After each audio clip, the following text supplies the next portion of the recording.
Busy lagi siya. Wait. Nagunsa ka? Sugba isda, kanihapon ba? Sugba? Bawal mo magsugba. Kabalong bilisan to. Ha? Bawal? Mahal na mga yung palit. Ano bawal na noon? Bawal po magunit og kutsilyo. Ano siya may gawin? Kamuton.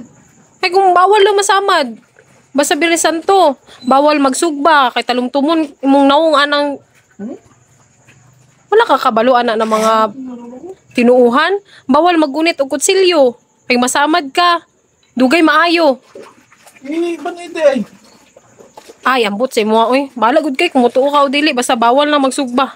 Bawal pud ka masamad, bawal ka magsigurit mga kuan nga bagay. Mga taliwis kay makasamad. Mahal ko kung palit. Ano yung saon yun eh? Nagaling-haling para ba? Sugba na yung kanihapon. Nyo, saan naman imong hinaling ron? Isa daw na ito. Tinapak. Tinapak. Nanda? Binignit nang ginakaon basta Birnes Santo. Wala. Dito saan na yata. Dito mo busog. Ay, ambot na lang yun sa imo oy. Asa man ka, Amerikano, man siguro ka, makakabaluan ng mga tinuhan sa katigulangan. Yuli eh. Amok eh. Sige, yuli eh. Oh my